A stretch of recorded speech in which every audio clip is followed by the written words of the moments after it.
Al ministro de Transportes y Comunicaciones, Heiner Alvarado. Pero es momento de hablar de otros temas, hablar del proceso electoral. Recordemos que falta muy poco y es que en octubre, 2 de octubre para ser exactos, nuevamente los peruanos tendremos que acudir a las urnas para elegir nuestros representantes para gobernadores regionales y alcaldes distritales. Por eso vamos a hablar de ese tema con José Tello, quien es experto en temas electorales. ¿Cómo está? Bienvenido al programa, buenos días. Carla, muy buenos días, es un gusto estar con ustedes esta mañana.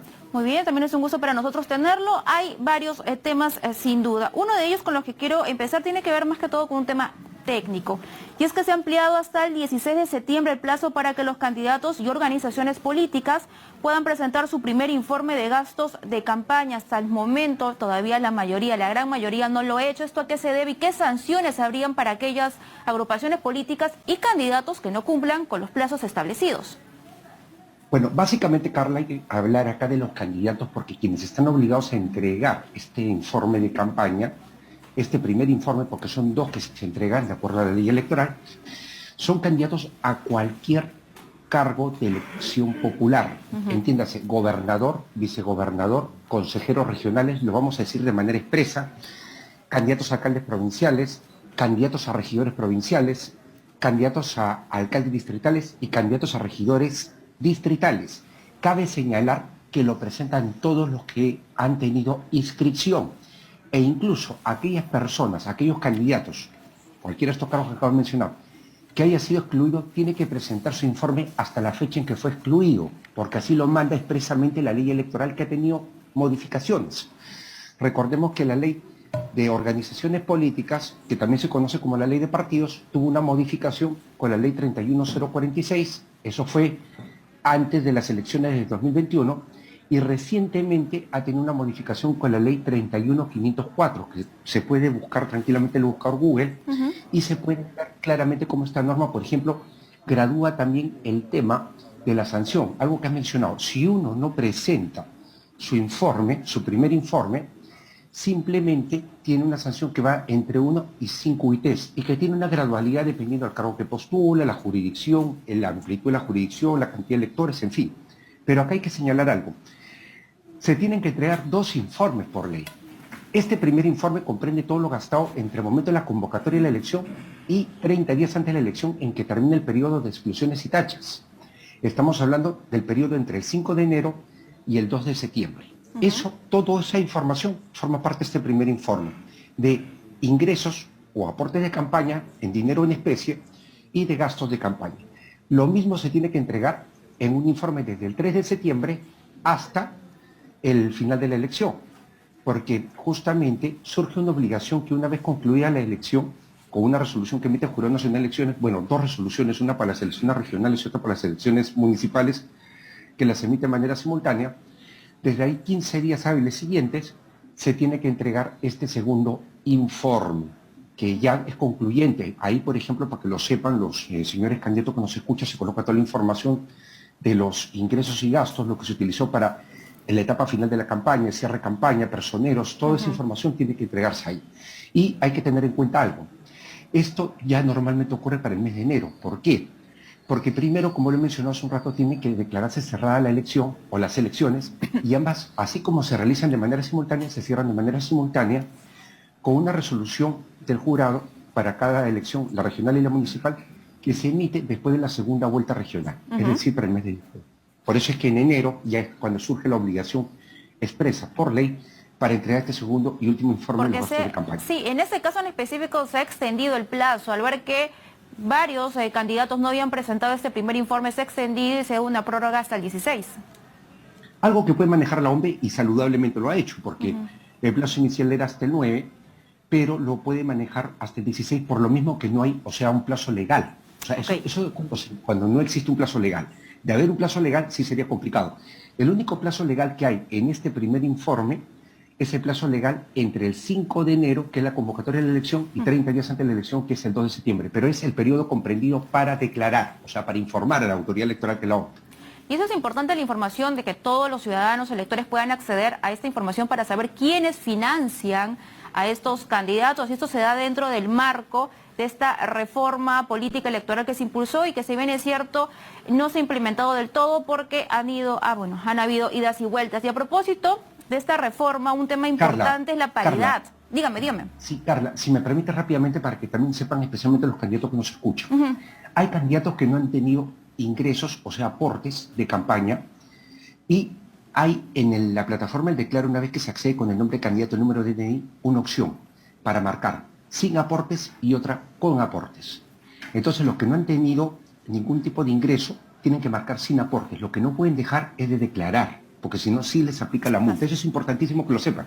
Y además también los electores a quienes has aludido, una vez que acceden a esta información, van a ver quiénes recibieron dinero para su campaña y quiénes no. Ambas cosas se tienen que declarar. Claro que sí. Disculpa que haya hecho la interrupción. No, y es totalmente válido porque es importante tener toda la información para saber, no solamente para evitar las excusas de algunos candidatos de decir yo no conocía esto, porque acá está la precisión, y también para que los electores puedan tener esa información tan importante a la mano.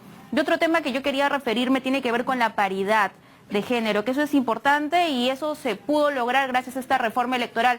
Hasta el momento en esas elecciones estamos hablando de qué porcentaje de participación femenina existe. A ver, la pregunta que me haces es muy compleja y te voy a decir por qué. Yo tengo una opinión respecto al tema de la paridad de alternancia. Básicamente los efectos los vamos a ver en la lista de candidatos a regidores. ¿Por qué? Porque en la lista de candidatos a regidores hay un orden de ubicación que permite que los que están primeros puedan ingresar. Entonces, cuando tú colocas paridad de género, hombre-mujer o mujer-hombre, y alternancia, aseguras que entre el 50% de uno y de otro. ¿Correcto? Ok. Sin embargo, eso no va, por ejemplo, para los que son cabeza de lista de elecciones municipales, candidatos a alcaldes, alcaldesas, provinciales o distritales. Ahí también hay que tomar en cuenta algo. En el caso, por ejemplo, de las elecciones regionales, ¿ya? Tampoco puedes intervenir en la conformación de los consejos. ¿Por qué? Porque si bien hay una paridad vertical, y ahorita voy a explicar lo que es eso, una paridad vertical en lo que se refiere a los candidatos al consejo, ¿no? Entre titulares y execitarios, finalmente es la votación preferencial que obtiene cada uno de ellos la que determina si entra un hombre o entra más hombres o más mujeres. Así es. Eso es algo que se determina por ahí. Y además, acá hay un detalle. La elección regional, a diferencia de la elección municipal, tiene una paridad horizontal y vertical. Entiéndase, en la paridad vertical, para tenerlo claro, el consejo tiene que estar conformado por mitad de hombres, mitad de mujeres, con la diferencia de uno en algunos casos. O sea, máximo puede haber uno de diferencia. Por ejemplo, un consejo con 25 candidatos a consejeros, como el que tenemos en Ancash. Ahí tenemos que 13 pueden ser hombres, 12 mujeres, o viceversa, 13 mujeres, 13 hombres, pero no con una diferencia mayor de uno. Esa es una paridad de carácter vertical, distinta a la paridad horizontal que solamente aplica para los partidos políticos. Y acá quiero entrar bien preciso a un punto que sí me permito desarrollar. Los partidos políticos a nivel nacional estaban obligados a presentar la mitad de listas en regiones que presentaban con candidatos hombres o mujeres. O sea, tenía que haber un equilibrio. Si, por ejemplo, un partido no se presentaba en las 25 regiones, sino en 13 regiones, tenía que tener 7 hombres, 6 mujeres, o 7 mujeres, 6 hombres. Okay. ¿Correcto? Cabeza de lista, candidatos a gobernador. No ocurre lo mismo con los movimientos, y son los que mayor cantidad de candidatos presentan. Entonces, ¿a qué aterrizo? Que no necesariamente las cabezas de lista van a respetar la paridad de alternancia. Es probable que tengamos nuevamente una enorme cantidad de gobernadores regionales y quizás ninguna, o una mujer o dos. Es probable que eso ocurra.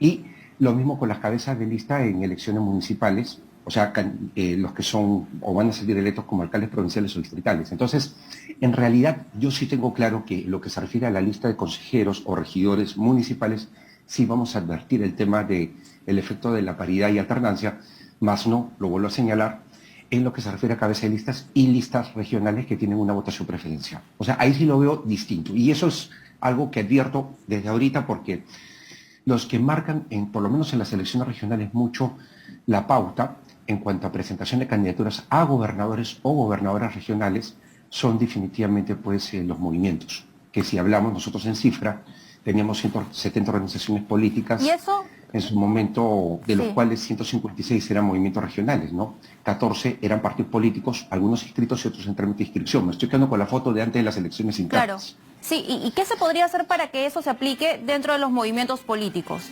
Movimientos, o sea, no lo de partidos. Es que lo que pasa, y interesante, la reforma no prevé eso. ¿Por qué? Porque la reforma le aplica la paridad vertical, o perdón, hago la precisión, la paridad horizontal solamente a los partidos políticos, no les aplica a los movimientos, porque los movimientos son, digamos, de carácter regional y presentan una sola candidatura. En cambio, el partido es de carácter nacional y presenta candidaturas en diferentes regiones. Importante. Por eso es que la paridad, claro, la paridad horizontal se aplica para los partidos, más no para los movimientos. ¿Y quiénes son los que colocan mayor cantidad de candidaturas? Los movimientos, son los protagonistas en las elecciones regionales. Importante esa aclaración y es bueno tenerlo siempre esa información a la mano, ¿no? Porque claro, se hablaba de la paridad, de la importancia, pero lo que más abunda efectivamente son los movimientos políticos que hemos visto que se paran reformulando constantemente, no más que los partidos políticos.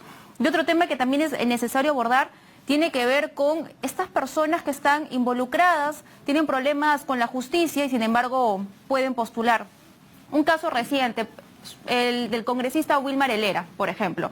Ese congresista ya venía con una investigación en el Ministerio Público, luego con un proceso en el Poder Judicial, a tal punto que hay una sentencia de 6 años en su contra. Es decir, eso no tiene que haber sido novedad para el partido político, ni tampoco novedad para él, porque tarde o temprano iba a decantar en una sentencia del Poder Judicial.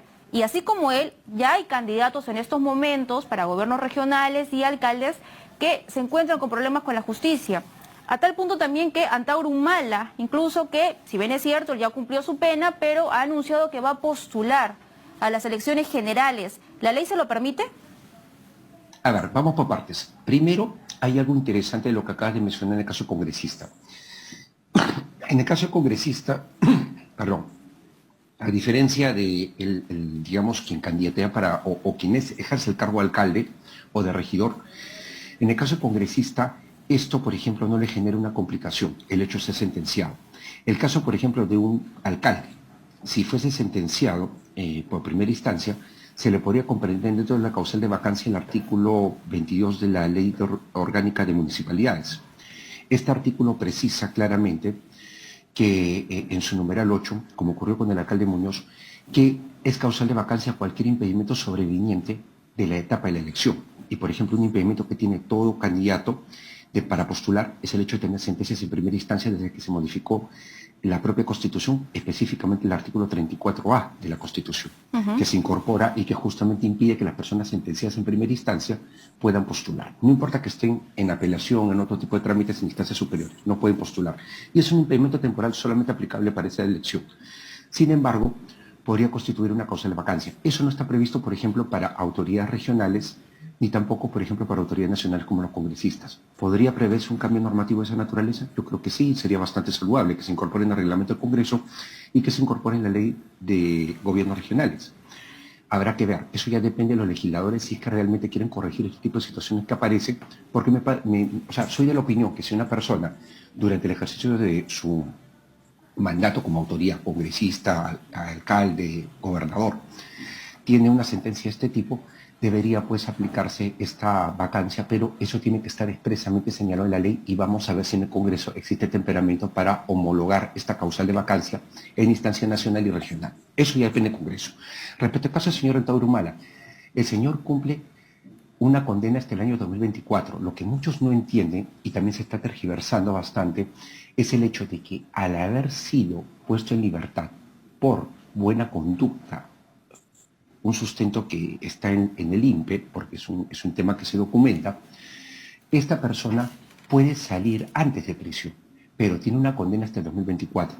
Vamos a entrar en el supuesto de que hubiese un adelanto de elecciones al 2022-2023, no podría el señor postular. Sí estaría expedito postular en el año 2026, porque ya su condena habría cumplido hasta el año 2024 y el 2026 no habría ningún impedimento, porque dicho sea paso, el señor no tiene un delito que le impida postular de manera permanente, como por ejemplo se ocurre con los sentenciados por terrorismo, apología del terrorismo, narcotráfico, delito contra la libertad sexual y la figura de violación, delitos de corrupción de funcionarios. Por la ley 30.717, ellos, aunque estén Ok. rehabilitados, no pueden postular. Muy bien, muy claro como siempre, muy amable, muchas gracias. Ha sido con nosotros José Tello, experto en temas electorales. Momento de irnos al Congreso de la República porque ya comenzó